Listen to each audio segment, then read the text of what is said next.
Today is Tuesday, May 18th, 2021, coming up on Roland Martin Unfiltered. In North Carolina, DA Andrew Womble said he will not pursue charges against the sheriff's deputies who shot and killed Andrew Brown Jr., saying the shooting was justified. We'll show you some of the news conference, also get reaction from the family attorney, Harry Daniels. Also, folks, in North Carolina, a black council member accuses police of retaliation because he participated in an Andrew Brown protest. They then urinate in his yard. There's video. In South Carolina, 2 detention center deputies were fired for their involvement in the death of a black inmate. We'll explain. And in New York, a police officer who bragged about pointing his gun at black people to scare them for his enjoyment was arrested for corruption. Will Congresswoman Val Demings, will she run for the United States Senate in Florida? We'll tell you if that's the case. And also, Isaac Wright, candidate for New York City mayor, will join us on today's show. Plus, May is Mental Health Awareness Month, and in our Marketplace segment, we'll tell you how you can take charge of your mental health with peer support through a black-owned business. It's time to bring the funk on Roland Martin Unfiltered. Let's go. He's got it. Whatever the biz, he's on it. Whatever it is, he's got the scoop, the fact, the fine. And when it breaks, he's right on time and it's rolling. Best believe he's knowing. Putting it down from sports to news to politics. With entertainment just for kicks, he's rolling. It's on go, roll, y'all. It's Roland Martin, yeah. Rolling with Roland now. He's funky, he's fresh, he's real, the best, you know he's Roland Martin now.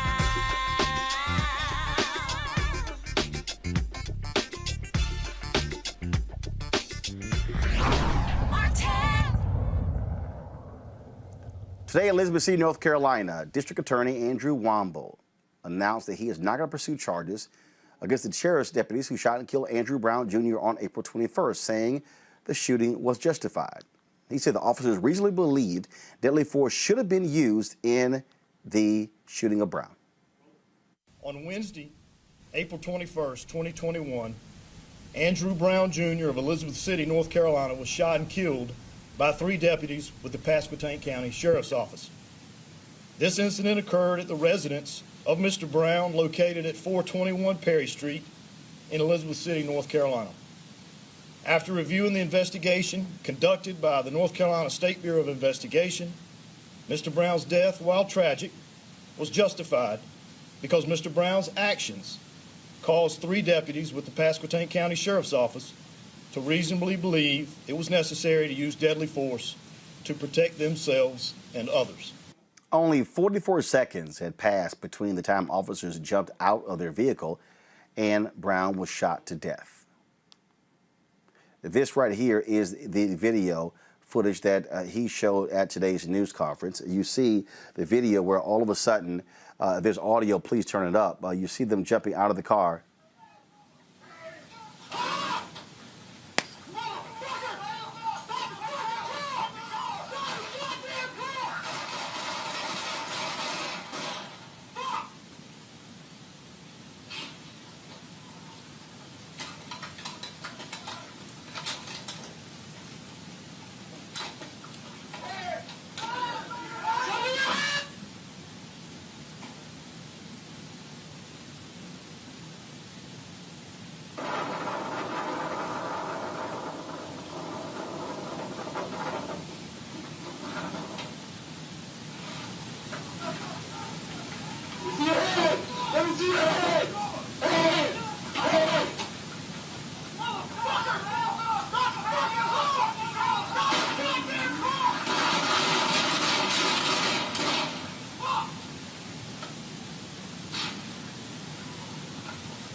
Again, DA Andrew Womble claimed that because Brown moved the vehicle, that put the lives of the sheriff's deputies in, well, he claims it put them as a threat. Joining us right now is Harry Daniels, one of the attorneys for the Andrew Brown Jr. family.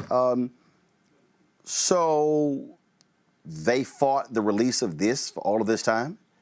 You heard the DA claim that the officers' lives were put in jeopardy. He initially said in the first court hearing that the car was moving towards the officers. In that video there, you see Brown back up. You don't see him hitting one of the officers. What do you make of what Andrew Womble said today?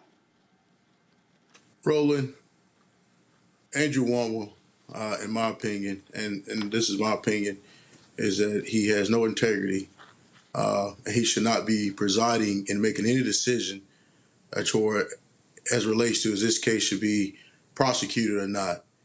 He is intertwined with those officers. He worked with those officers on a daily basis. He is basically put in a position to make a determination as whether his own people violate the law. So in simple put, he is presented with the job of having to prosecute his own prosecuting officers in Pasquotank County. The reason why I say he has no integrity, he mentioned that the reason why he did not call the family and give them heads up in his decision, because a conference or meeting he had with the attorneys before, it was contentious. That's absolutely not the case. That's 100% a lie. In fact, I have communication after that meeting with Mr. Womble and extensive long telephone conversations with Mr. Womble. He chose not to call call the Brown family because he knew that he was going to have to tell them something that's inconsistent on the video. So he had this news conference. So just to be clear, he had this news conference today, gave the family no heads up, just out of the blue, he's announcing no charges. That's correct. That's correct. His position was that it was a heated, contentious relationship between the attorneys. When we first met, I was the attorney that met with him. Miss Laster was the attorney who met with him. We shook hands and we said we're going to try to work together to get to the bottom of it. He, in fact, called my telephone. We had a long conversation after the fact. So his position there is an absolute lie. I'm not even going to say it's a mistaken or belief. It's a lie. I have the telephone communication, text message to prove that he's lying, and I'm stand by it. So that tells me the type of character we're dealing with. So were we shocked that he didn't bring charges? No. He basically set it up in court. What he said before he wasn't, that the vehicle went forward then, and not until only then shots were fired. The video objective evidence is crystal clear in this case. I mean, it's so disheartening that a man can be killed in the manner he did, and the DA just took an oath to do his duty, completely dereliction thereof. And there's nothing that he can say, any law that he can try to quote, or any totality of circumstances, legalese that he can quote to make the American population to believe any otherwise. This was an unjustified killing of Andrew Brown. Unjustified killing. So what now? So is the only, first of all, he's the DA. He gets to decide whether it goes to the grand jury, if there are any charges, any indictments. So the only hope now is the federal investigation. Or tell us, go ahead.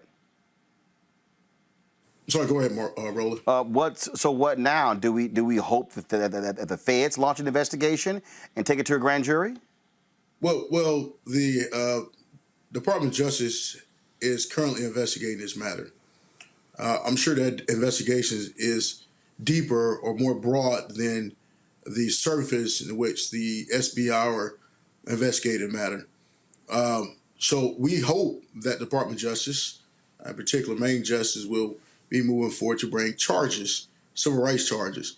This is a clear case where civil rights charges should be brought. We can break this video down in many ways of Sunday. We can. You can say, well, he appears to be moving towards the officers, putting at least one officer to say, well, he was threatening with the vehicle. Well, that officer gets out the way, okay? And Mr. Brown drives by. Roland, where's the justification now? To unload as a firing squad in this man's vehicle, ultimately striking and killing him. But it's our contention that he was never a threat to the officers. As you could see, he backed up. If it was a threat to him, he could have went towards them. He backed up, turned his wheel to the left, and it was two officers on his left and right. He drove between them. One officer touched the vehicle, it's very fast, touches the vehicle, and pushes back, as while the vehicle moving at a very slow pace. No threat whatsoever. Roland, that officer did not shoot his gun. The officer that the DA is talking about was threatened. He didn't shoot his gun at all. 4 other officers who were on scene did not shoot their guns. So when you're talking about an objective, reasonable officer, well, hell, you got 4 objective, reasonable officers who's out on the scene who chose not to shoot and kill the man. But you have 3 that did. 3 that did. So you have a policy in Pasquotank County. They have their own policy, use of force policy. It's policy 300 for Pasquotank County Sheriff Office, that you do not shoot into a moving vehicle. You avoid shooting into a moving vehicle by all costs unless you are threatened and you have no choice but to shoot into that moving vehicle.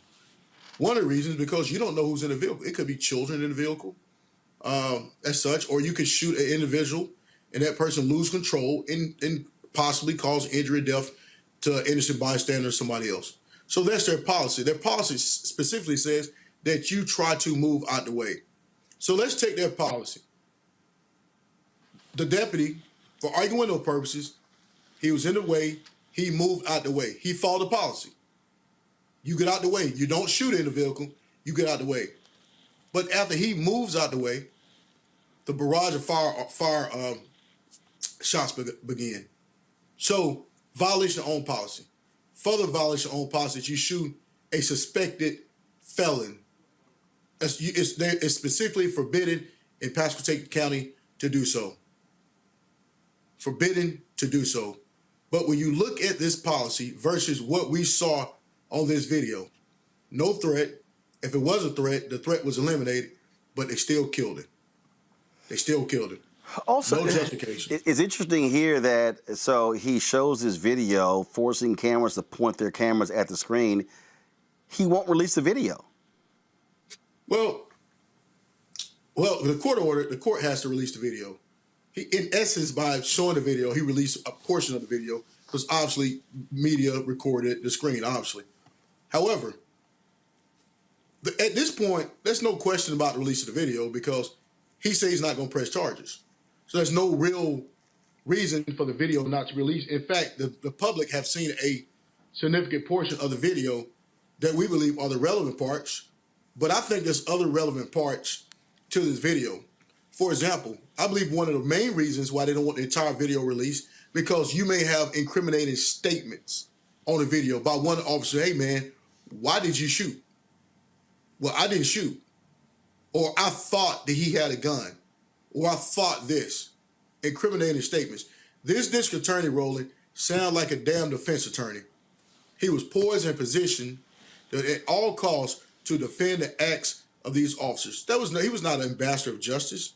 He was an obstructor of justice. That's what he did. And when the reporters started questioning him, challenging him, based on what they saw and based on what he concluded, he didn't want to answer any questions anymore. He wanted to deflect. He wanted to talk about something else. That is the exact reason why it should have been an independent prosecutor appointed on this case for transparency and a neutral decision maker. Let's be very mindful. The SBI did not conclude that the shooting was unjustified. They make no conclusions. The DA made the conclusions, not the SBI. What was the family's reaction to Juan being surprised by this news conference and hearing what he had to say? Well, they really was shocked and surprised that he was not going to bring charges. You know, I mean, they kind of knew that based on his unwillingness to speak with them early on, unwillingness to communicate with the attorneys, to work in tandem early on. His unwillingness that, and his statements that he made in court, be mindful that his Mr. Brown's 92-year-old grandmother, a lot of his aunts and uncles was in court when the DA made the position that we believe that the shooting took place once Mr. Brown moved forward. So he already prefaced it as though he was going to call the shooting justified. So there was no shock. But what is downright disgraceful is that this man did not have the decency to call this family and let the family see the video and tell the family what's his decision. 2016, the district attorneys of North Carolina came up with a standard practice committee. And inside their standard practice committee, that was one of the things that they determined you should do. That even if you're not going to bring charges, let the family know, get the family an opportunity to come in and explain to them. Any other use of force cases, I've been a part of the lawyer and the DA decided not to bring charges, they would at least afford the family with the opportunity. He didn't. He has his own motives, agendas. I don't know. He is running for Superior Court judge. Maybe he don't want to piss off his potential voters or constituents in that particular county, that particular circuit that he's in. But one thing I will tell you, that what he gave today and his reasoning was subjectively his reasoning, because the law that he applied, the law he's used, was not correct.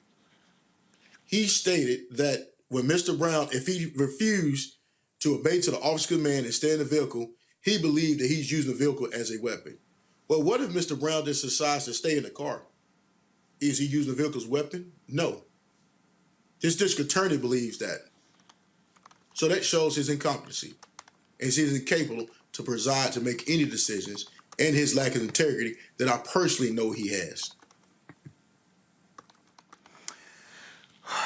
This is certainly sad. It was expected by his actions. Right. And I got to ask you this here. I got to get your thoughts just on this. The comment that he made during this whole deal, where he literally talked about how he didn't have to deal with attorneys because they weren't under the bar in North Carolina. I mean, how arrogant is that? Well, that's and some folk don't realize that it's some constitutional rights and some things in it a long time ago. But nevertheless, what I will tell you is that Rule 5.5 of the North Carolina Rules Professional Responsibility, Unauthorized Practice of Law, is very clear that if an attorney, myself, Ben Crump, Bakari Sellers, associate with an attorney in North Carolina, Chantel Laster, Chance Litch, and you're not engaging in anything that requires you to come to court and argue before a court, you do not have to file pro hac vice. That is a discussion I had with the county attorney. That is what he did not want to hear. The judge doubled down on it. The county attorney doubled down on it.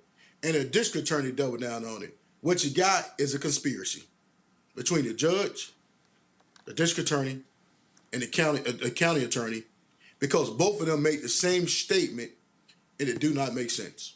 It don't make sense. It is not the law, the rule of law in North Carolina bar. So when I use the word conspiracy, I don't know if they talked about it. So I'm not going to make allegations as such, but it's ironic that all three of them said the same exact thing that is not in conformity with North Carolina rules of professional responsibility in the North Carolina bar. That's Rule 5.5 on the authorized practice of law in North Carolina. You can see it, read it for yourself. Attorney Harry Daniels, we certainly appreciate it. Thanks a lot. Thanks, Roland. Appreciate it. I'm going to bring my panel right now, get their thoughts on this while we are doing this here. I do want to play the video here of Andrew Womble talking about how this all started as a drug investigation. This is what Womble had to say. Again, it's a 2-minute and 32-second soundbite. So listen to how he detailed what this was all about. Law enforcement involvement with Mr. Brown began in the weeks prior and put the wheels in motion that eventually led to the attempted service of arrest and search warrants on April 21, 2021. In the early months of this year, Detective Johnson with the Dare County Sheriff's Office received information from a reliable confidential source that Andrew Brown Jr. from Elizabeth City was selling drugs in Dare County. Detective Johnson contacted Pasquotank County and confirmed Mr. Brown's identity and that he is a known drug dealer. Upon learning this information, Detective Johnson, with the aid of the confidential informant, made 2 undercover buys from Brown on March 17, 2021 and March 29, 2021. Those buys were of cocaine and heroin, respectively.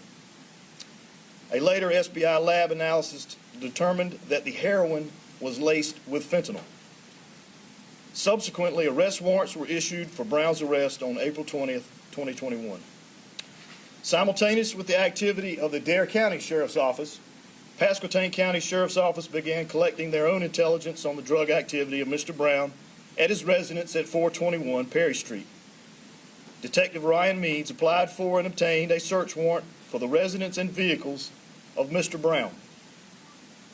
On Tuesday, April 20th, 2021, law enforcement now possessed 2 arrest warrants for the sale of controlled substances in Dare County, as well as a search warrant for the residence and vehicles of Mr. Brown.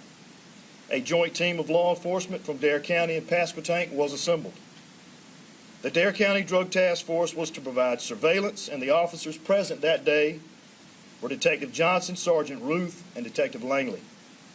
The Pasquotank Special Operation and Tactics team would serve the warrants and take Mr. Brown into custody. Their team consisted of Lieutenant Judge, Sergeant Meads, Deputy Morgan, Deputy Llewellyn, Deputy Bishop, Deputy Swindale, and Deputy Lunsford. Deputies Morgan, Llewellyn, Bishop, and Swindale were wearing body cameras. Their original plan was to serve the warrants on the night of April 20, 2021. However, Mr. Brown was not at his residence and could not be located by the surveillance team. At approximately 9 o'clock on April 21, 2021, I received a call from Special Agent in Charge Michelle Rogers with the North Carolina State Bureau of Investigation informing me of the officer-involved shooting. Sheriff Tommy Wooten and I jointly requested the SBI conduct a thorough investigation of the shooting. Shortly after speaking with Special Agent Rogers, I contacted District Attorney Investigator John Young to meet me at our office here in Elizabeth City and to proceed with me to the scene of the incident. We viewed the scene, and later that day I met with Sheriff Wooten, Special Agent Rogers, members of the SBI team that would conduct the investigation. On May 11th, 2021, the SBI lead case agent, Jason Godfrey, began releasing the SBI report gathered to the District Attorney's office. I immediately began review of the written SBI reports and other documents as investigated by the SBI. I reviewed the SBI investigation, which included interviews of the deputies involved with the Pasquotank County Sheriff's Office, interviews of civilian witnesses, interview of Dr. Karen L. Kelly, a forensic pathologist at the Brody School of Medicine at East Carolina University in Greenville, photographs of the scene, ballistics and trajectory report of Cason Reynolds, analysis of weapons and shell casings, the law enforcement personnel records of the deputies involved, video footage of the body cameras at the scene, and the crime scene report. In addition, I have met or had telephone contact with Jason Godfrey practically every day since April 21, 2021. Agent Godfrey and I viewed the trajectory rod analysis performed by Agent Candace Pegram and assisted by Agents Rob Evans and Stephen Stile on April 22, 2021. Further, I sought advice and counsel from numerous elected district attorneys around the state who have had recent experience with officer-involved shooting cases.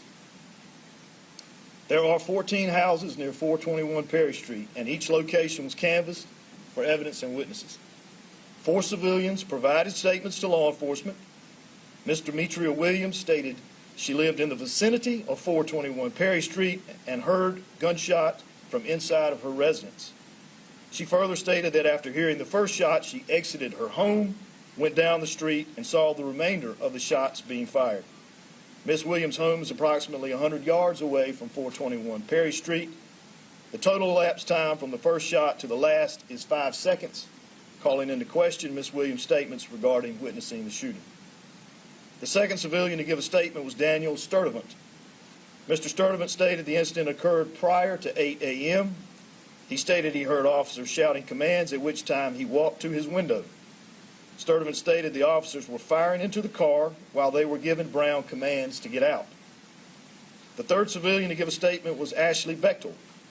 Ms. Bechtel stated she did not see the initial shots fired, but heard them and went to her window. She stated Brown's car was heading over Roanoke Avenue, and the officers were forceful when removing Brown from the vehicle. Bechtel further stated she heard additional shots after Brown's vehicle struck the tree and as officers approached the vehicle. The fourth civilian to give a statement was Amber Santiago. Ms. Santiago stated she was in a relationship with Mr. Brown and stated they had a telephone conversation the night before where Brown stated he believed the police were following him. Ms. Santiago further stated that Mr. Brown said he was going to stay at a hotel rather than staying at his residence at 421 Perry Street. The weapons used by the 3 Pasquotank County deputies who fired were 2 Glock 17 handguns and an AR-15 .223 rifle. These weapons were seized and provided to the SBI. The SBI recovered 14 spent shell casings, 9 from the Glock 17 handguns and 5 from the AR-15 rifle. These 14 spent shell casings were recovered from the cement driveway and in the yard adjacent to 421 Perry Street. These 14 shell casings were consistent with the body cam videos and physical examination of Brown's car as being fired by the deputies. All right, folks, let's go to our panel. Joining us right now is Killa Bethea, communications strategist. Joining us right now, we also have Benjamin Dixon, of course. Ben is with his own podcast, The Benjamin Dixon Show. And also joining us right now is Makongo Dabinga, professorial lecturer, School of International Service, American University. Ben, I'll start with you. This is frankly no shock. We've seen the actions of this DA from the beginning. We've seen this in so many other cases where the DA acts more like the defense attorney for the officers as opposed to somebody representing the people. Absolutely. And that's what stood out to me from Attorney Harry Daniels when he said that the District Attorney, Andrew Womble, was acting like a defense attorney instead of a prosecuting attorney, a district attorney rather. And so in this case, it really sounds, he gives us the impression in that last 2 minutes that you played, he gave the impression that there was this thorough investigation by the SBI. And he also gave the insinuation, just listening, you would think that the SBI concluded this investigation.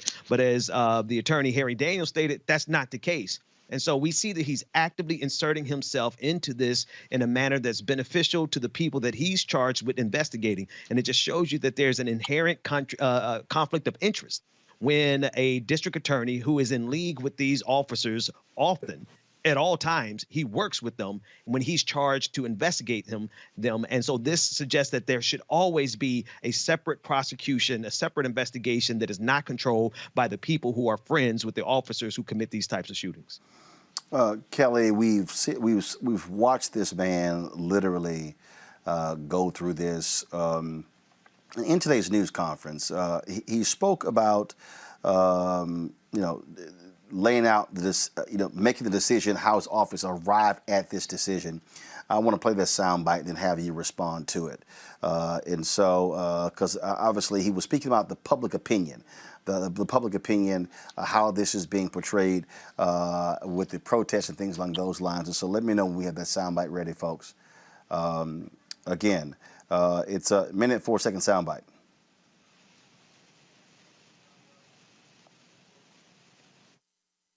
On April 21, 2021, Mr. Brown's body was transported to the medical examiner's office in Greenville, North Carolina, where an autopsy was performed. The autopsy was conducted by Dr. Karen Elms. Between police and citizens in which deadly force is used are among the most important cases the district attorney's office will ever handle.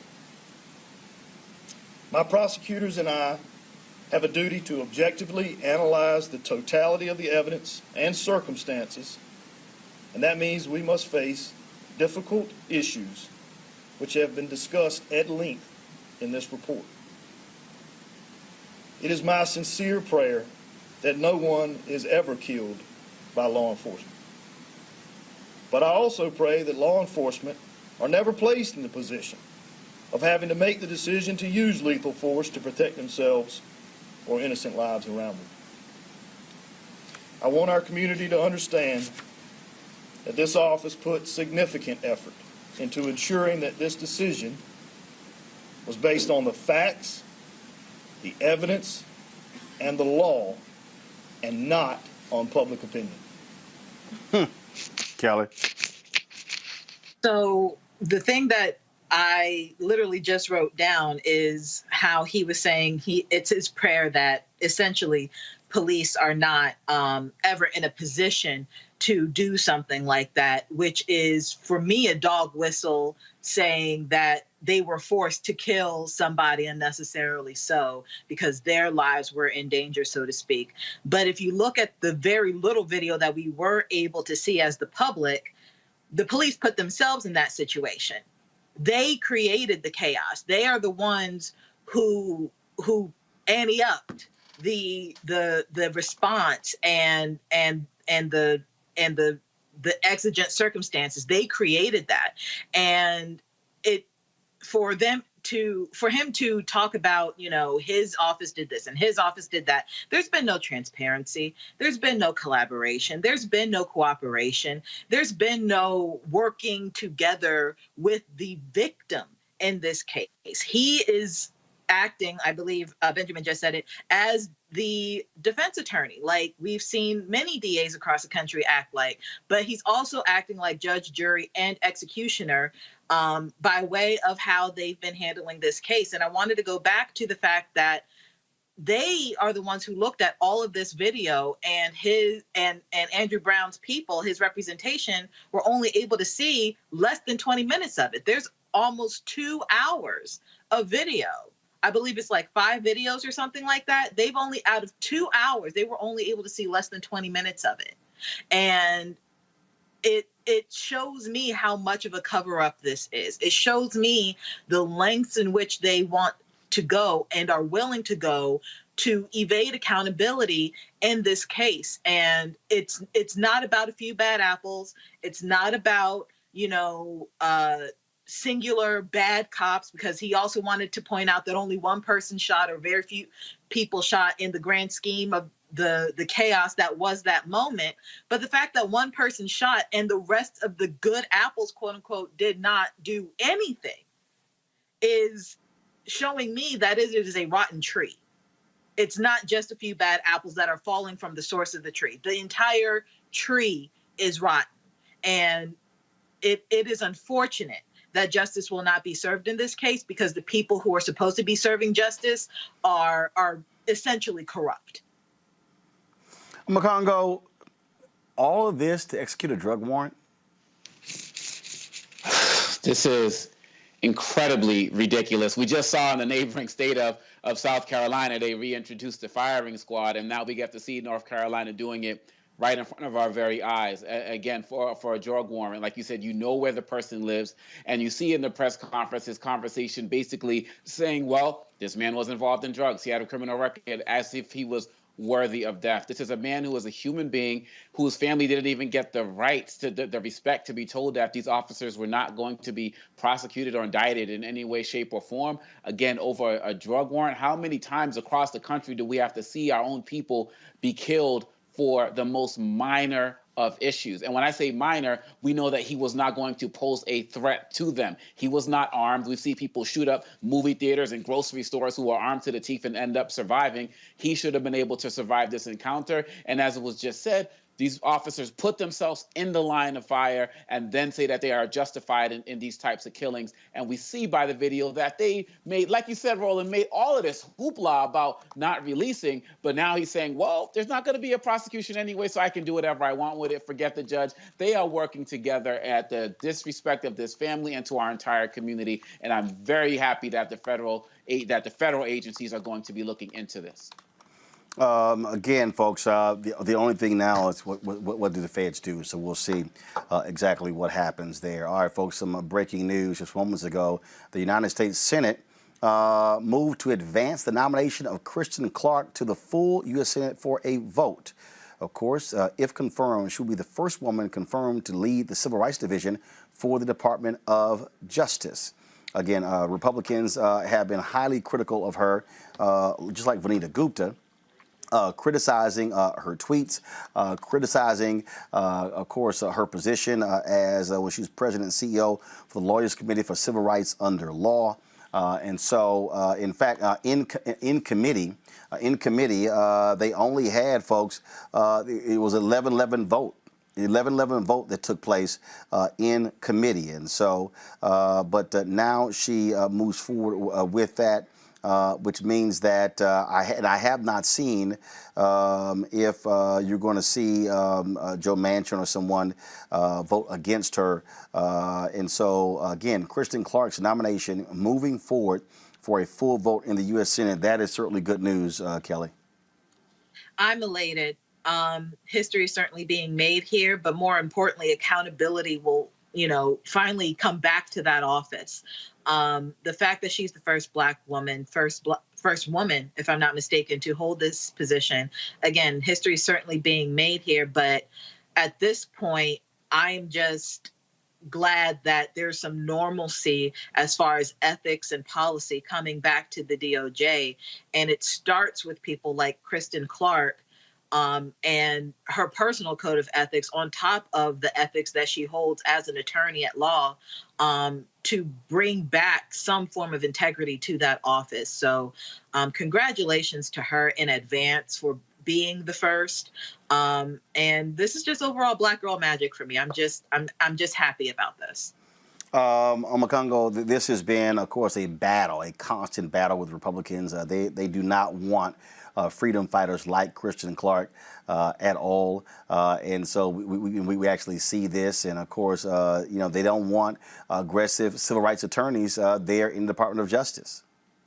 That's right. And they've been so used to getting away with so much under the former President Trump and Barr in terms of what they were doing or not doing. They gave these police officers across the country a blanket pass to do whatever they want with impunity. They basically took every case that we saw that was going to have anything having to do with an inkling of getting some type of civil rights justice and said, we're not going to look into that. And now, as it was just said, when we see this decency coming back, and we know that when these types of prosecutions are not going to take place or indictments in places like North Carolina, that maybe on some level we have a federal government that is going to intervene. But we also have to be mindful of the fact that these Republicans are playing this game to delay as much as possible in hopes that they're going to get back in control in 2022. And when they do that, they're going to try to continue to block all of this. So you mentioned Joe Manchin. I don't know what's going to happen when we get to the Senate, but we have to keep fighting. We have to keep speaking up, putting pressure on our legislators to make sure that all of this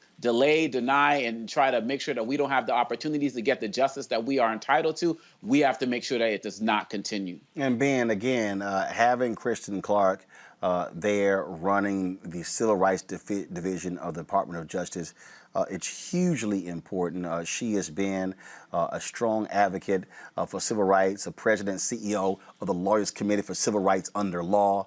And so to have her in that job is absolutely great. See, these institutions don't work by themselves, right? Simply because we have a Department of Justice doesn't mean that we're going to get justice. It really depends on who the human beings that are in these positions are and their goals and their perspective as it pertains to justice. And so this is very significant, the fact that Kristen Clarke is going to be potentially make this position, right, depending on the politics and Joe Manchin and all the hurdles that she faces in the floor vote.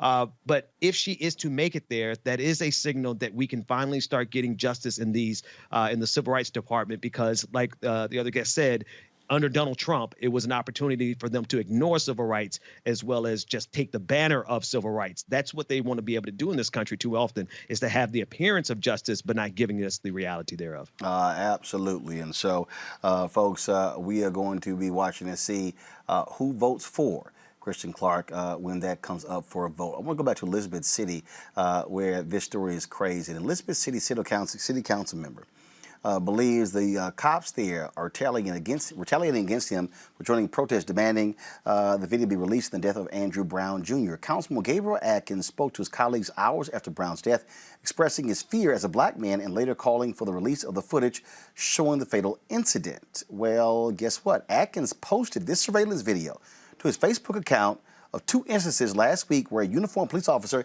is urinating on the property of his funeral home. He believes his advocacy and organization of protest are the cause of police retaliation. Atkins says the Sheriff's Department has previously provided escorts for his funeral home, but is not responding to escort requests since his calls for action.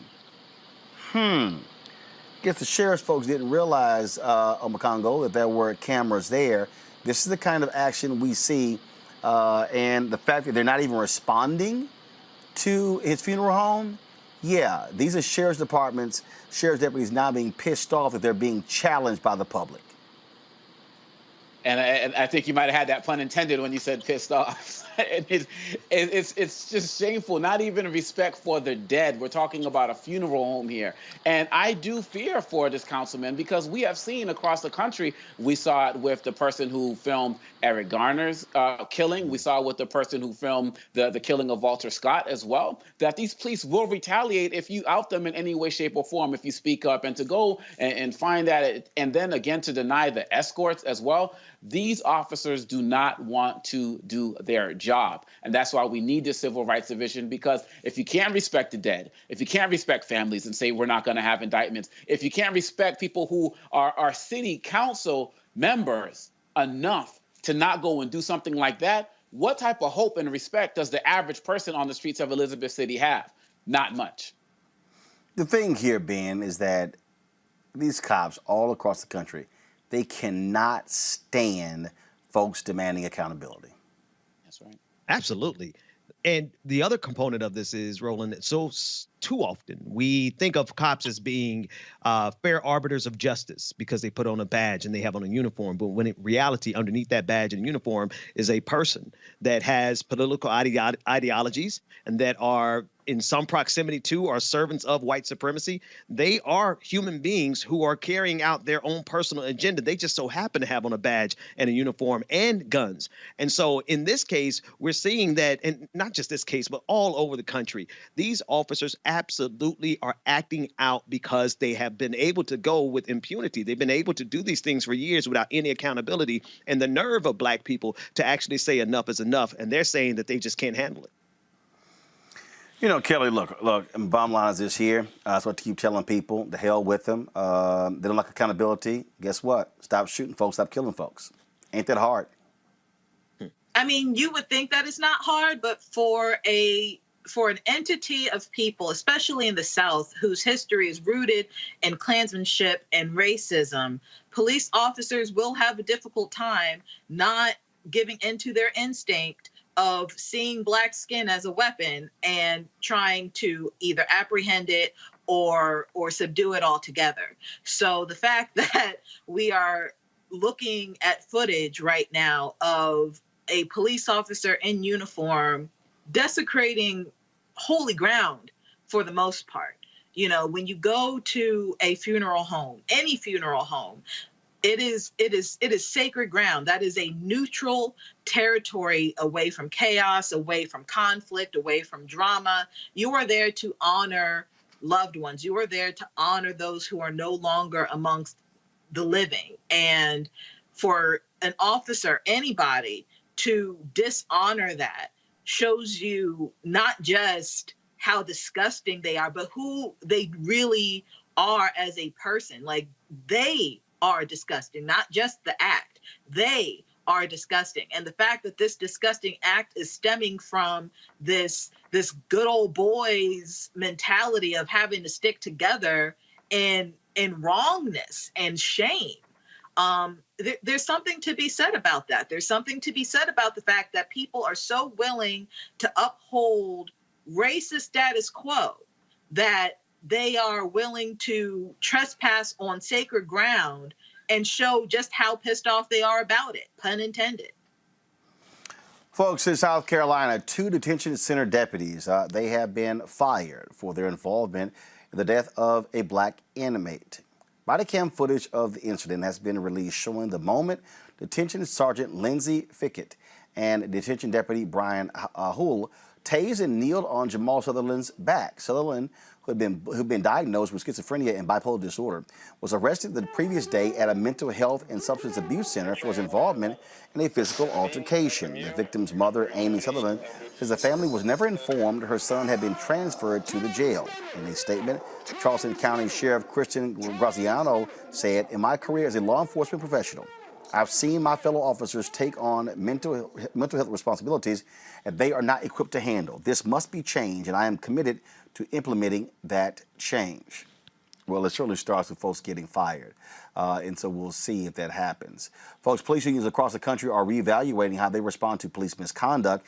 15 law enforcement unions have endorsed a plan that would update how they defend officers accused of misconduct and encourage police to intervene if they witness wrongdoings, like excessive force or excessive use of force on the job. Now, unions will still have a responsibility to represent members that they believe are wrongfully accused. The new plan challenges local unions to look at the merits of an officer's actions when considering whether to defend them. The effort to improve how police unions operate is a direct response to the killing of George Floyd, Breonna Taylor, and other recent deaths at the hands of law enforcement. Are you buying this one, Benjamin? I don't know that I'm buying this one because the connection between the police unions and the roles that they play, particularly in the propaganda that they spew, that has been a huge service to policing agencies across this country to the detriment of black people. I believe it when I see it, Roland, because there's just too many instances where the police unions have actively been the vocal part and saying out loud the things that police officers who are on duty cannot say. So if this happens, that would be a good thing. But I'll believe it when I see it. Same here. I'm not necessarily going to buy it. Folks, a white retired New York City police officer who bragged about pointing his gun at black people to scare them for his enjoyment was arrested on corruption charges. Prosecutors say Robert Smith admits to his misdeeds in text messages with other cops and even boasted on video about being one of the most corrupt cops in the Queens District. Smith also exchanged messages about committing numerous robberies and shakedowns while he was on the force. 2 other current NYPD officers who worked with Smith at the same precinct were also arrested. They're all accused of various corrupt dealings, including robbery and transporting heroin. Well, Makongo, what happened to those few bad apples? Man, this is some wow. Everybody keeps talking about these few bad apples, but we're seeing time and again that, as Kelly said earlier, we're talking about entire departments. Look, I love what Dr. King said. He said you can't legislate morality, but you can regulate behavior. And every example that we're looking at right now about these police gone wild, thinking that they can do whatever they want, I do not count on these unions to police themselves. So when you see this incident right there, what if this guy pulls out his gun and it goes off by accident, quote unquote, air quotes accident, right? This is entirely ridiculous, and that's why we need that George Floyd Police Reform Act. I put more faith in that than I do in these unions creating more quote-unquote opportunities to hold their fellow bad apple officers accountable. Not buying it. Again, the proof is in the pudding, Kelly, and whether the officers are actually going to step up these unions and do that, we'll see. Unless these unions came up with the idea of community policing, community involvement when it comes to decisions being made, unless qualified immunity is off the table, I'm not going to really put a whole bunch of weight into anything that is a recommendation coming from the body in which the recommendations are needed, if that makes any sense. It's like the person who's doing the bad deeds coming up with the rules on how to either rectify the bad deeds or cover up the bad deeds. And I'm leaning towards the latter in this, given the history of police unions in this country.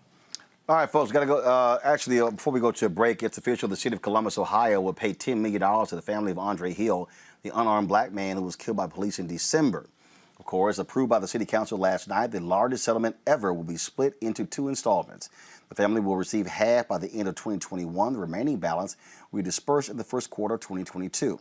A local gym will also be renamed in Hill's honor by the end of the year. And so we certainly thoughts and prayers to the Hill family there.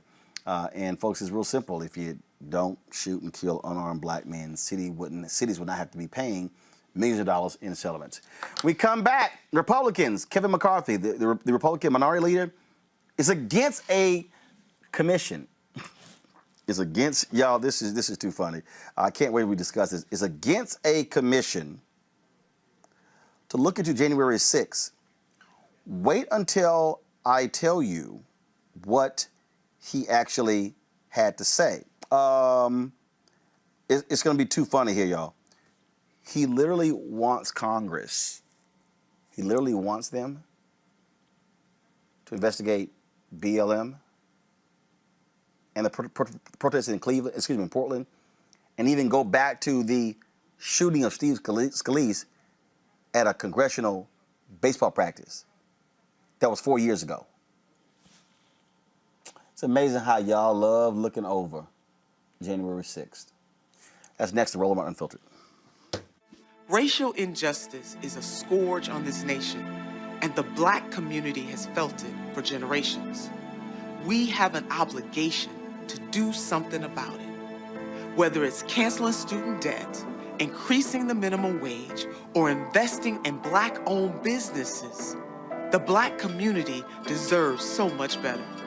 I'm Nina Turner, and I'm running for Congress to do something about it. Carl Payne pretended to be Roland Martin. Holla! Hi, I'm Chaley Rose, and you're watching Roland Martin Unfiltered. So the House is going to be moving forward on a bipartisan bill to create a commission to look into the January 6th insurrection led by the white supremacists backing Donald Trump. Now Kevin McCarthy, the Republican leader, says he's not going to vote for it. He released a statement, y'all, is hilarious, because he wants them to all, he said, it's too narrow. We shouldn't focus on just January 6th. We should include protests in Portland and Black Lives Matter and Antifa, and even go back 4 years to the shooting of Congressman Steve Scalise at a baseball practice. Y'all, this is what he actually said. Given the political misdirections that have marred this process, given the non-duplicative and potentially counterproductive nature of this effort, and given the Speaker's short-sighted scope that does not examine interrelated forms of political violence in America, I cannot support this legislation. Omakongo, here's the problem. This was a deal that was struck between a Republican and a Democrat. It was negotiated. Representative John Katko of New York. So it's not like Republicans had no involvement in this whole deal.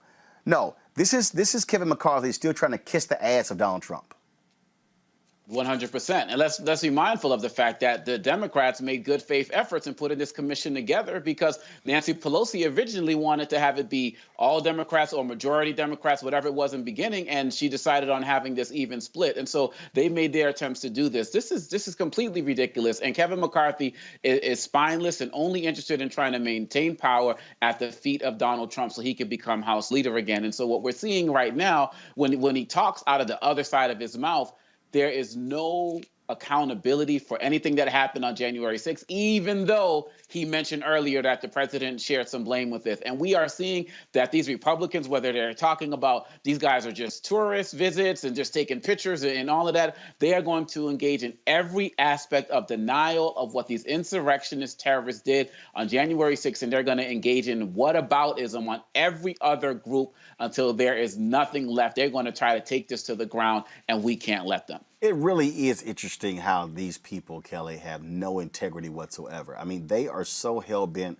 on kissing Donald Trump's butt that they will deny reality. I mean, that congressman from Georgia who called it a tourist walk in the Capitol, and they got photos of this dumbass helping Secret Service blockade the door. I mean, these people will lie with impunity. That's why anybody who supports, who continues to support Donald Trump and not speak the truth of January 6th should be thrown out of office.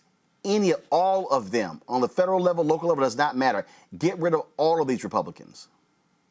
Well, my thing is, it is insulting to the nth degree, the denial that Republicans are exhibiting, because I know people who were there that day. I know officers who were there that day protecting the Capitol. I know staffers who were there that day with their respective congressmen and senators, and it was hell. It was absolute hell. And the video all the videos that we have seen shows that. And for these Republicans to be so rooted in denial, as if they didn't see the noose that was there to hang Mike Pence, as if they didn't have video footage of a man with his feet up on Nancy Pelosi's desk looking to kill her, as if we don't see Trump caps, literally what you're seeing right now, Trump hats, Trump flags, Confederate flags, just flying all willy-nilly out there. How do you not see the insidiousness of it all? How do you not see that? But if you don't want to, McCarthy, if you want to really encompass all of it, let's go back. You know, let's go back to Jim Crow. Let's investigate that.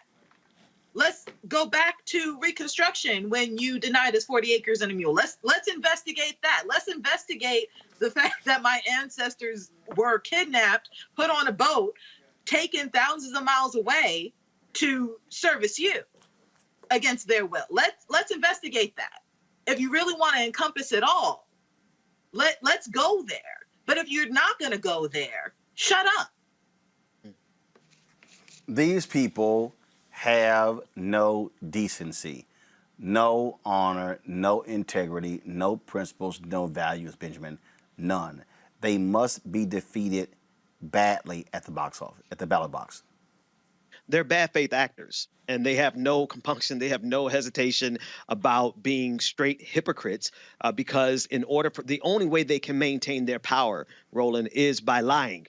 And it's through suppressing the vote. And this is part and parcel of the 70% of Republicans, right? This is not just Kevin McCarthy, even though he is the crown jewel of it right now today. But 70% of Republicans still don't believe that Joe Biden won this election. They believe it was stolen from Donald Trump. And that's why we saw the insurrectionist terrorist attack of January 6th. And so what they want to do is they want their cake and eat it too. They want to be able to overthrow the government with no accountability whatsoever for treason and for insurrection. And so one of the reasons he's afraid, Kevin McCarthy and Republicans are afraid of this bipartisan investigation, is because they know at the end of the day, it's going to lead back to Republicans. It's going to lead back to the GOP. It's going to lead back to Fox News. It's going to lead back to all their friends, because they are all a part of this attempt to overthrow the government simply because they couldn't get their white supremacist way.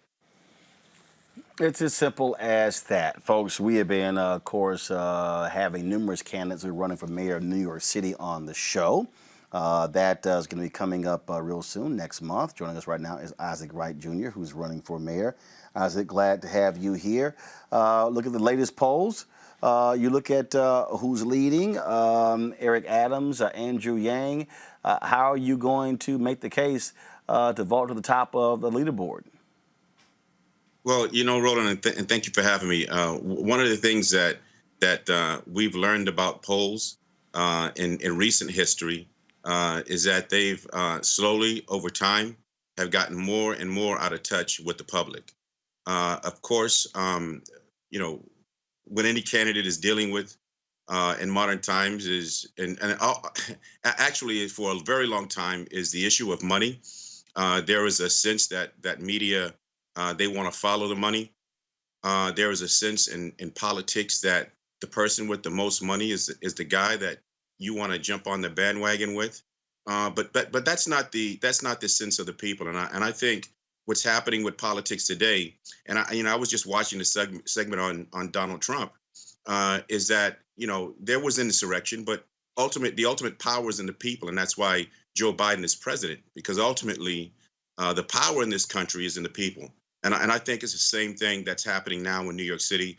I think the power in New York City is not in the money. The power is in the people. And I think the people are going to speak loud and clear come June 22nd. So how are you going to connect with them? What are you saying to voters why they should pick you? Well, there's a number of reasons. Well, one of the things that is very clear with voters is you know, you got to look at, you know, how have your lives changed election after election after election. What is these leaders have done? What have they done election after election that have changed your lives? What promises that they've made that was really directed at you that they've actually kept? There's a number of policy issues that I have from new jobs for young entrepreneurs, kids coming out of high school that may not want to go to college but have these great ideas. And they want to start their new businesses. The city's going to get together. They're going to partner with them, and they're going to provide funding so these young kids can start businesses. There's public works programs in New York City. The infrastructure in New York City has been failing for a very long time, and I think billions of dollars need to be thrown into public work program that will create thousands of jobs. There's issues with New York City being, and it's always been that way. New York City is the richest city in the world. There's more billionaires that live in New York City than anywhere else in the world. And so there has to be a time when New York City looks at the ingredients it has, brings these ingredients together to help bring New York City back on its feet for the good of the people of New York City. And I think a lot of these things that's happening in New York City right now, a lot of the promises that the candidates have been made are just promises that have been repackaged from promises of old. If you look at what Einstein said, and I think is very significant here, the definition of insanity is trying the same thing over and over again, expecting different results. But what specifically is your agenda? What specifically are you running on to say this is why you should elect me? What issues? I have three marquee issues. One is housing. And if you look at New York City, New York City has the biggest housing population in the country. NYCHA houses over 500,000 residences. And if you look at that from a population standpoint, New York City is bigger than the city of Atlanta, the city of Miami, the city of Oakland, California. Think about that for a second. Think about driving into a city where no one owns their own home. And I think NYCHA, New York City Housing Authority, they've been serial landlords for several decades.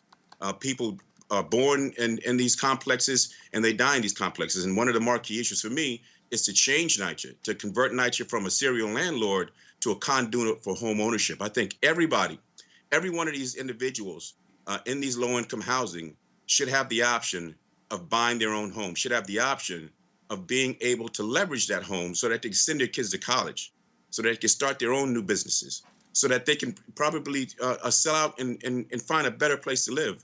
But at some point, New York City has to change that diagram. They have to empower the people that have been encircled in. So housing is one issue. Other two. Excuse me? You said housing is one. Other two issues. Housing is one. The other issue, obviously, is criminal justice reform. As you know, there's been a serious problem across the country with criminal justice, with policing, with the militarization of police. It's something that has been reaching its apex. It's been bubbling for decades, especially in the Black and brown communities. And it's reached its apex because of social media. New York City has a problem with that. And I think one of the things that needs to happen is that there needs to be a disconnect that needs to be torn down, and a reconnect between what the community sees in the police and what the police sees in themselves. And I think that's been a failure of mayors in the past.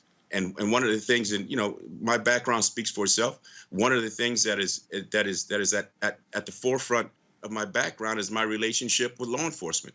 I believe one of the things that has to happen, and that's one of my marquee issues, is to bring law enforcement and the community together, create New York City NYPD as a blueprint for what it means to protect and serve. And that's one of the things that I'm going to do. So criminal justice is number two. The last issue. What's number three? Number three is a very, very serious issue, and that's something that's going to be coming soon. Right now, because of COVID, you have tens of thousands of people who are going to be facing eviction, who are going to be facing foreclosure, and something has to happen. We've been pushing that ball down the road with moratoriums, but at some point, the banks and the landlords are going to call on that money that's being owed, and we're going to run into a very significant housing crisis in New York City. One of the things that I propose that is a marquee issue is a forgiveness program, a program where everybody that's been affected by COVID because of COVID, they're in eviction, they're behind in their rent, or they're in foreclosure, to enter them into a forgiveness program ran by the city. And that program will not only forgive that back debt, but allow them to start anew and also make the landlords and the mortgage companies whole. All right, then. Isaac Wright, we certainly appreciate it. Thank you so very much. For many folks who watched the show For Life on ABC that was recently canceled, that inspiration for that TV show is based upon your life, getting your law degree while you were in prison. And so we certainly good luck in your race for the New York City mayor. Thank you very much, Roland. All right, thanks so much. All right, folks, it is one of the issues that we've also been looking at. Look, we talk about, of course, next year, the election, and that is who was going to be running for U.S. Senate, running for governor. Well, in Florida, could Congresswoman Val Demings be opposing Senator Marco Rubio for the United States Senate seat? Folks close to Val Demings say she is definitely going to run. She was deciding between whether she was going to run for governor or for United States Senate. Apparently, that choice is United States Senate. She has not made it official, but we're waiting to hear more about that. Benjamin, what do you make of this? Florida Democrats are in complete disarray. The Cuban Venezuelan bloc of voters, huge for Republicans. Here you have Val Demings. Very strong, of course, when she was one of the impeachment managers. Does she have a shot? Her name was even floated at one point for the VP spot. I think she definitely has a spot, a shot rather. The difficult thing is the disarray of the Democratic Party there in the state of Florida. I harken back to how Marco Rubio got the spot in the first place. It was because of divisions in the Democratic Party and the split support between the congressman there and his opponent. The names escape me, but since that time, there has been such a wide opening for Republicans to continuously win over and over again. Here's the thing about Val Demings, though. She is a heavyweight in terms of her political prowess, in terms of her communication skills, in terms of her background. And Marco Rubio is simply not going to be up to the task of going one-on-one with her. So if there is a chance that the Democratic Party can get their thing together, she can handle Marco Rubio if the Florida Democratic Party can get their thing together. Kelly, I think that Florida Democrats really are going to be in need of a Stacey Abrams, some organizations that are focused on the ground. They've got a year. Of course, the election will take place next year. This is already made. They can't wait. Again, the entire state party is just in shambles.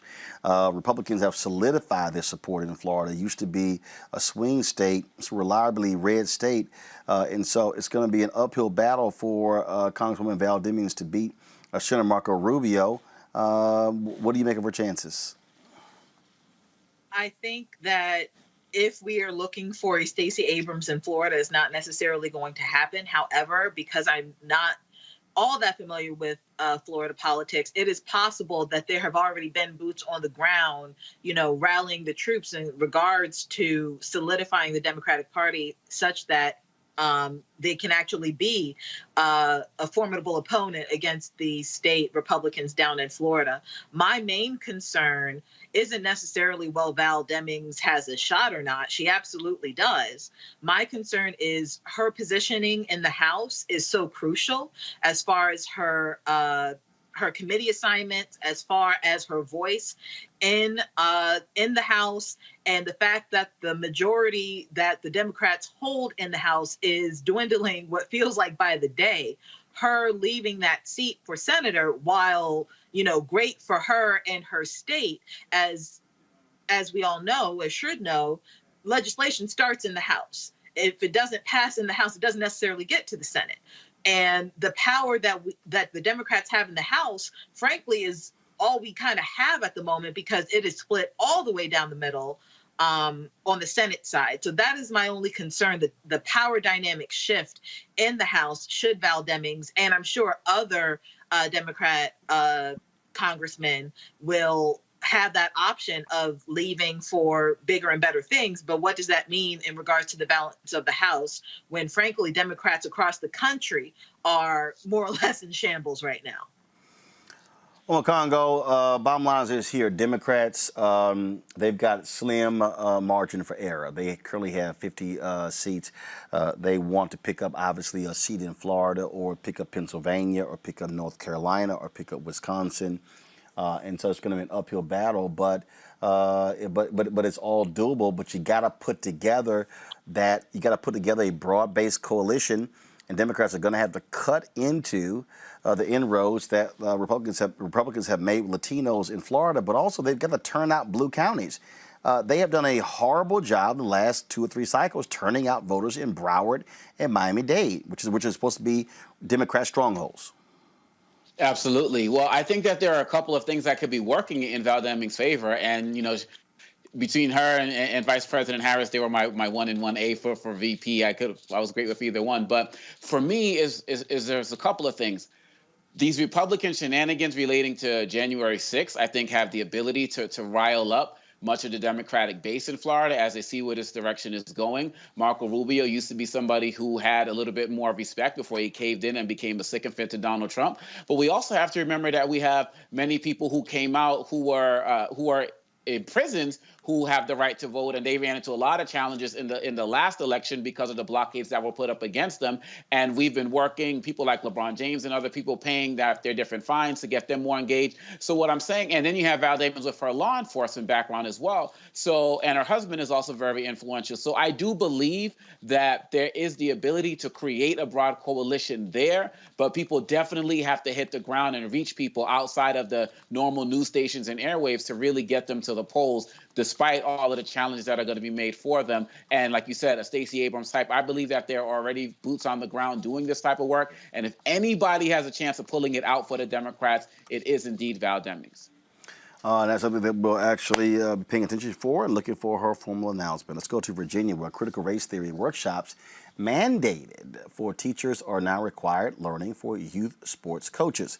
Baseball coaches in the Alexandria Little League received an email urging them to cancel practice to attend the Sports Can Battle Racism class. The league is requiring its coaches to take the anti-racist workshops before the season ends. The virtual learning sessions cost up to $10,000 for the league and minors and mirrors similar critical race theory training teachers in many Virginia school districts and now required to take to foster actively anti-racist learning environments.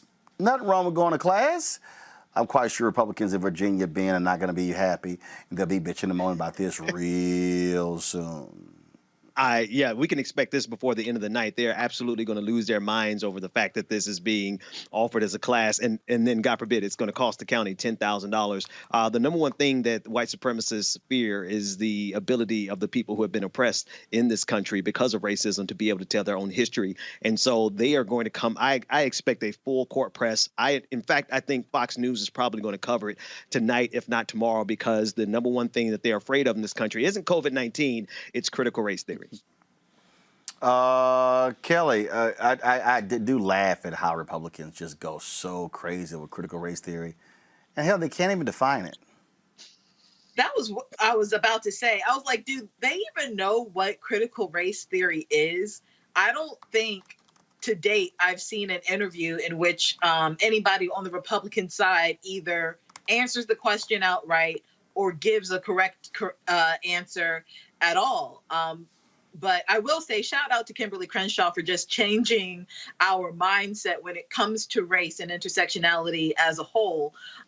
She is the one who coined the term and created the notion of intersectionality. And she is also the mastermind behind critical race theory, what it means and what it does. It's not diversity and inclusion training. It's not just some course that you take. It is a theory. It is a set of mindsets and thoughts that have been, documented that really just give you a basis for how and why things are. If you look at Christianity, there's a theory there's Christian theory, theology, there's a theory for everything. And critical race theory is basically saying, racism didn't pop up out of thin air, and neither did this system that we exist in that is inherently racist. It comes from something, and here are the tools needed to show you how we got here. It seems complicated and it seems too advanced for children if that's what people are thinking. But just like how we started off with math at 1 + 1 and 2 + 2, critical race theory does the same thing. It's not like we're just going to, put kids in a room and be like, hey, this is why people are racist. No, there are steps along the way that children can understand and comprehend. And frankly, they're a lot smarter than even we think. So I think it's an excellent idea, but I am, admittedly a little giddy as to see how Republicans and conservatives who don't know what CRT is how they're going to react to this news. Well, Congo, my deal is get the hell over it. Most definitely. Look, I'm just annoyed that they didn't call me to do these trainings, because I do them all day across the country and I live right down the street.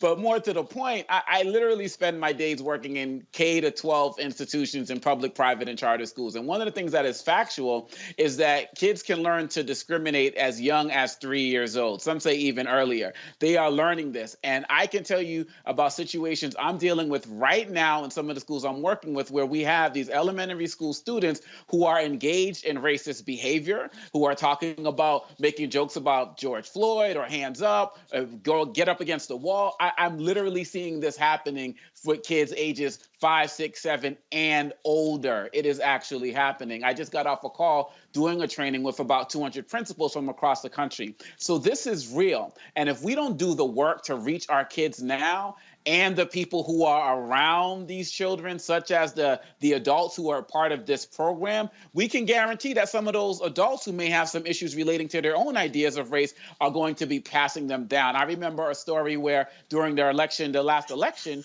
you had a teacher who was telling elementary school students that if they didn't vote for Trump, they weren't good Christians. So we see every single day that adults are passing their beliefs and their racist ideas down to these kids. And it's high time that we continue to have these intervention programs to reach them at a younger level, so we can all work together to create communities where people feel like they are celebrated and not tolerated. Folks, gotta go to break. We come back, we'll talk about May being a Mental Health Awareness Month. It's a Black-owned business working in that area. That is next on Roland Martin Unfiltered. Hello, I'm Nina Turner. My grandmother used to say, all you need in life are 3 bones. The wishbone to keep you dreaming, the jawbone to help you speak truth to power, and the backbone to keep you standing through it all. I'm running for Congress because you deserve a leader who will stand up fearlessly on your behalf. Together, we will deliver Medicare for all. Good jobs that pay a living wage, and bold justice reform. I'm Nina Turner, and I approve this message. Black TV does matter, dang it. Hey, what's up, y'all? It's your boy Jacob Lattimore, and you're now watching Roland Martin right now. Yee.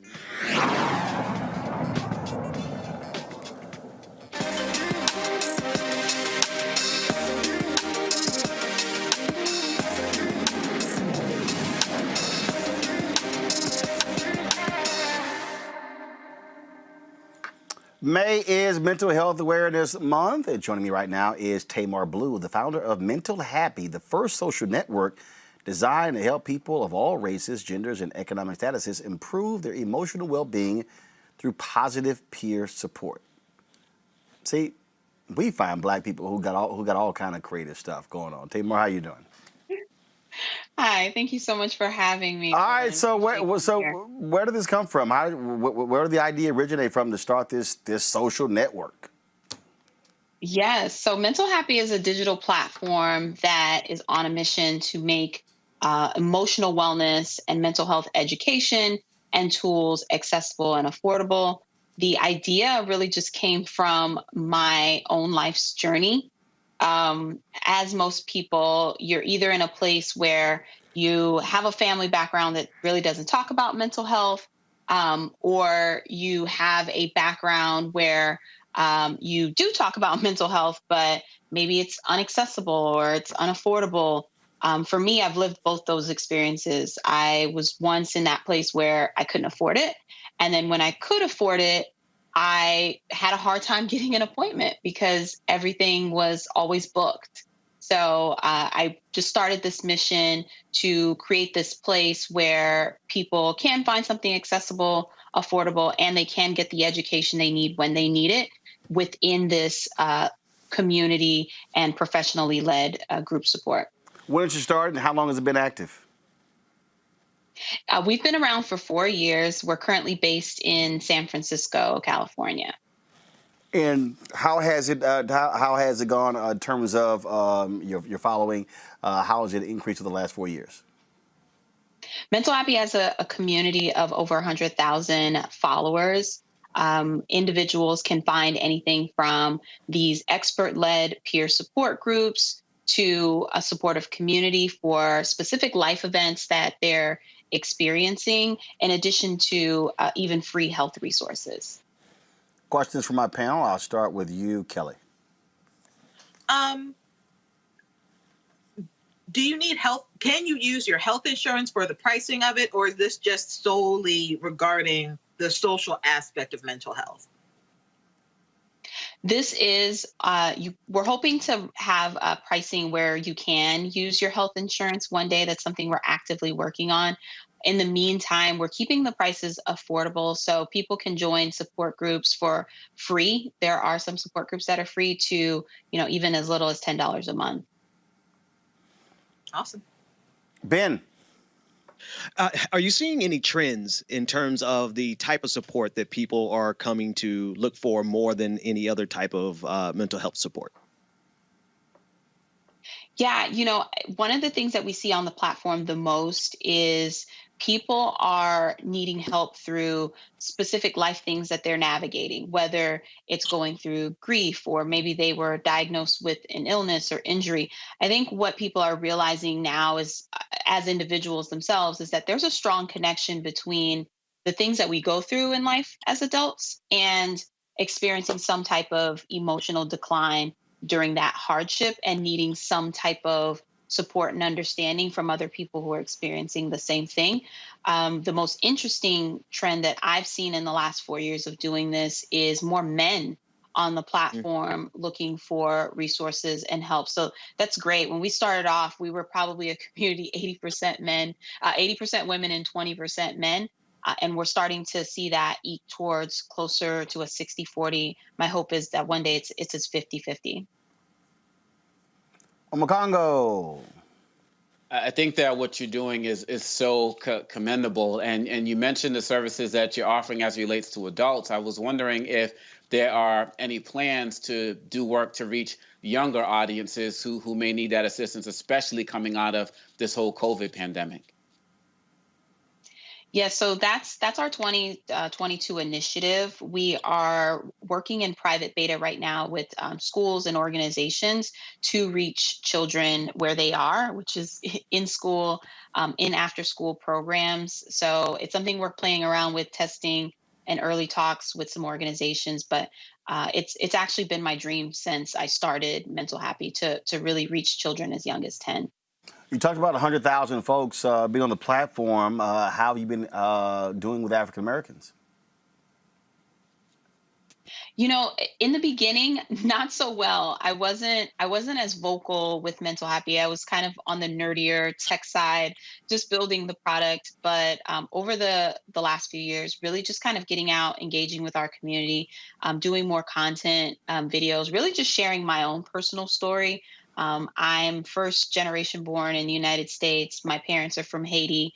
So just really sharing my own journey within the Haitian community about really how we don't speak about mental health and how we can navigate it. And it's not really a stigma anymore. And we can find these resources has been helpful to really advocating for other people of color on the platform.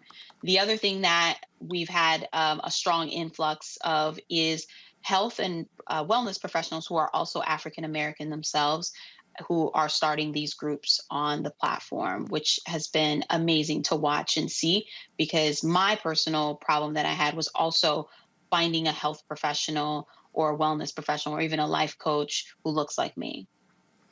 And so it has the outreach also been effective, or has the outreach really been folks referring one-on-one? As more people hear about it, they're more and more likely to come to your social network.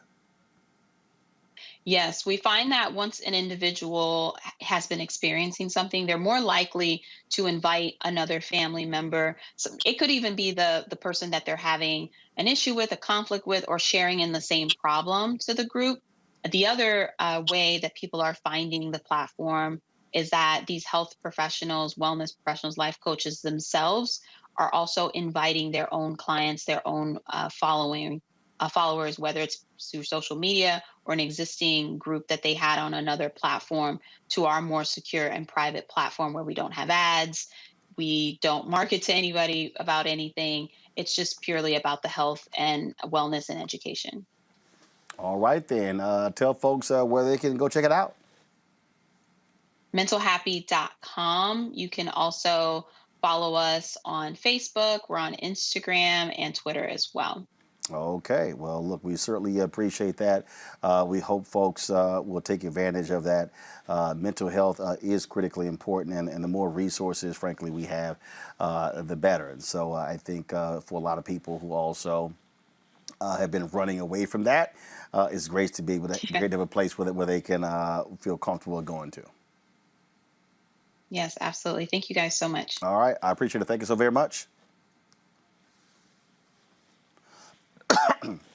Again, Tamar, thanks a lot. Folks, today in Detroit, Joe Biden was in Detroit, and he was went to one of the Ford plants. But one of the interesting things, though, that took place today was that on the tarmac, the New York Times has this story. On the tarmac, he was confronted, if you will, by Rashida Tlaib. She, of course, is the member from who is from Detroit, and she confronted Biden with regards to his support of Israel. The New York Times posted this photo, and things got wee bit heated. And then, of course, when he spoke on the to the crowd there, he actually shouted her out and thanked her for her leadership in this effort. This here was Tlaib last week speaking on the floor of the U.S. Congress about what's been happening in the Middle East between Palestinians and Israelis. Very important to hear. Check this out. And my mere existence has disrupted the status quo. I am so personal for me. I am a reminder to colleagues that Palestinians do indeed exist, that we are human, that we are allowed to dream. We are mothers, daughters, granddaughters. We are justice seekers and are unapologetically about our fight against oppressions of all forms. And colleagues, Palestinians aren't going anywhere, no matter how much money you send to Israel's apartheid government.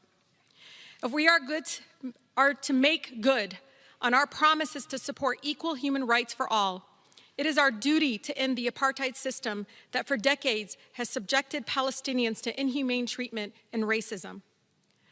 Reducing Palestinians to live in utter fear and terror of losing a child, being indefinitely detained or killed because of who they are, and the unequal rights and protections they have under Israeli law.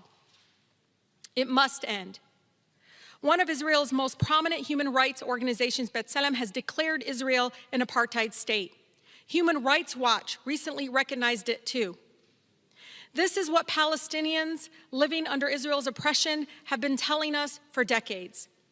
I have been told by some of my colleagues who dispute the truth about segregation, racism, and violence in Israel towards Palestinians that I need to know the history. What they mean, unintentionally or not, is that Palestinians do not have the right to tell the truth about what happened to them during the founding of Israel. They are, in effect, they erase the truth about ethnic cleansing of Palestinians in Israel, that some refer to as the Nakba, our catastrophe. As Palestinians talk about our history, know that many of my Black neighbors, indigenous communities, may not know what we mean by Nakba, but they do understand what it means to be killed, expelled from your home, land, made homeless, and stripped of your human rights. My ancestors and current family in Palestine deserve the world to hear their history without obstruction. They have a right to be able to explain to the world that they are still suffering, still being dispossessed, still being killed as the world watches and does nothing. As Peter Beinart, an American of Jewish faith, writes, quote, "When you tell a people to forget its past, you are not proposing peace. You are proposing extinction. The Palestinian story is that of being made a refugee on the lands you called home. We cannot have an honest conversation about U.S. military support for the Israeli government today without acknowledging that for Palestinians, the catastrophe of displacement and dehumanization in their homeland has been ongoing since 1948. To read the statements from President Biden, Secretary Blinken, General Austin, and leaders of both parties, you'd hardly know Palestinians existed at all. There has been no recognition of the attack on Palestinian families being ripped from their homes in East Jerusalem right now, or home demolitions. No mention of children being detained or murdered. No recognition of a sustained campaign of harassment and terror by Israeli police against worshipers, kneeling down and praying and celebrating their holiest days in one of their holiest places. No mention of Al-Aqsa being surrounded by violence, tear gas, smoke, while people pray. Can my colleagues imagine if it was their place of worship filled with tear gas? Could you pray as stun grenades were tossed into your holiest place? Above all, there has been absolutely no recognition of Palestinian humanity. If our own State Department can't even bring itself to acknowledge the killing of Palestinian children is wrong, well, I will say it for the millions of Americans who stand with me against the killing of innocent children, no matter their ethnicity or faith. I weep for all the lives lost under the unbearable status quo, every single one, no matter their faith, their background. We all deserve freedom, liberty, peace, and justice, and it should never be denied because of our faith or ethnic background. No child, Palestinian or Israeli, whoever they are, should ever have to worry that death will rain from the sky. How many of my colleagues are willing to say the same, to stand for Palestinian human rights as they do for Israelis? There is a crushing dehumanization to how we talk about this terrible violence. The New York Post reported the Palestinian death roll toll as Israeli casualties. ABC says that Israelis are, quote, killed, while Palestinians simply, quote, die, as if by magic, as if they were never human to begin with. Help me understand the math. How many Palestinians have to die for their lives to matter? Life under apartheid strips Palestinians of their human dignity. How would you feel if you had to go through dehumanizing checkpoints 2 blocks from your own home to go to the doctor or travel across your own land? How would you feel if you had to do it while pregnant in the scorching heat as soldiers with guns controlled your freedom? How would you feel it if you lived in Gaza, where your power and water might be out for days or weeks at a time, where you were cut off from the outside world by inhumane military blockade? Meanwhile, Palestinians' rights to nonviolent resistance have been curtailed and even criminalized. Our party leaders have spoken forcefully against BDS, calling its proponents anti-Semitic, despite the same tactics being critical to ending the South African apartheid mere decades ago. What we are telling Palestinians fighting apartheid is the same thing being told to my Black neighbors and Americans throughout that are fighting against police brutality here. There is no form of acceptable resistance to state violence. As long as the message from Washington is that our military support for Israel is unconditional, Netanyahu's extremism Right-wing government will continue to expand settlements, continue to demolish homes, and continue to make the prospects for peace impossible. 330 of my own colleagues, and Democrats and Republicans here, 75% of the body here, signed a letter pledging that Israel shall never be made to comply with basic human rights laws that other countries that receive our military aid must observe. You know, when I see the images and videos of destruction and death in Palestine, all I hear are the children screaming from pure fear and terror. I want to read something a mother named Iman in Gaza wrote 2 days ago. She said, quote, "Tonight I put the kids to sleep in our bedroom so that when we die together."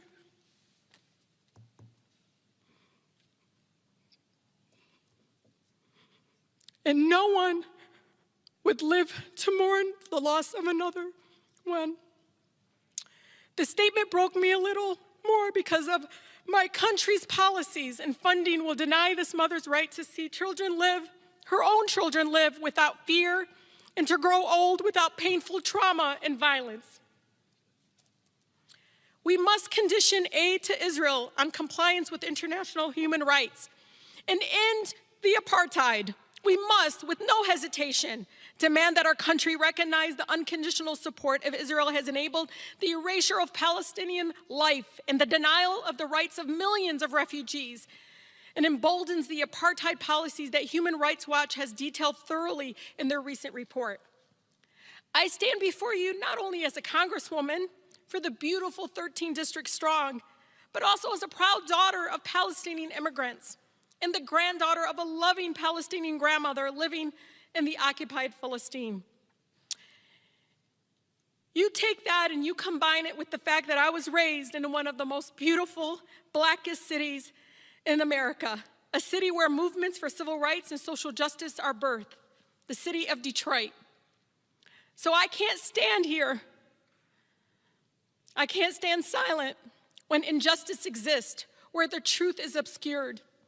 If there's one thing Detroit instilled in this Palestinian girl from Southwest, it's you always speak truth to power even if your voice shakes. The freedom of Palestinians is connected to the fight against oppression all over the world. Lastly, to my city in Palestine, Ashanik and Awakif, I stand here because of you. Thank you. Certainly a powerful floor speech delivered last week by Rashida Tlaib, Congresswoman from Detroit. This continues, Ben, the actions. Israel has said they're going to step up their attacks against the Palestinians. Also today, President Joe Biden approved a more than $700 million arms deal to Israel. There was one report that Congressman Gregory Meeks was going to send a letter to Biden holding that up. That did not happen. What do you make of what's going on and the United States' reaction to it? I felt it all back last week. Rashida Tlaib mentioned the fact that the State Department couldn't even recognize or condemn, rather, the murder of Palestinian children. She was speaking specifically of the State Department spokesperson, Ned Price. And he was asked repeatedly, can you at least condemn the murders of Palestinian children? And he couldn't do so. Everything else has flown directly from that in terms of how this is played out, because there are those of us who see the humanity of any child, whether it be the Palestinian children who are being obliterated by the Israeli forces, or whether it be the Yemeni children who are being emaciated by the blockade and the civil war there, being headed up by Saudi Arabia, and the United States' complicity with both of those atrocities. And the fact that those are our weapons, that those are our bombs, that those are our fighter jets, and that now, even in the middle of this, just yesterday on tax day, I almost said Bill Clinton, but Joe Biden has agreed to a $735 million weapons package for Israel. And that's just a slap in the face of every American who does not want their tax dollars being used to kill children. And so this really just speaks to the American relationship and the amount of influence that the right-wing government of Benjamin Netanyahu has on American politics, to the point where we can't even condemn the murder of children. That is a statement of the that is a statement of where we are as as a country and the nation, and how bereft of any integrity that we have. We have no moral standing to say anything except for us to hold Israel accountable so that they can at least be held to human rights standards in terms of our aid that we give them. If we can't do that, then what are we as a nation if nothing more than an empire that is committing our own terrorism across the globe? Kelly? I mean, Benjamin said almost all of it. My issue with this is to acknowledge Israel's wrongs and to acknowledge their just aberrant actions towards, frankly, their own people. It would be hypocritical of the United States to actually side on Palestine, because we have done, and by we, I mean American administrations have done the exact same thing to our own people and across the globe since America has been America. And I think that's really how and why we come into this predicament where we know it's wrong.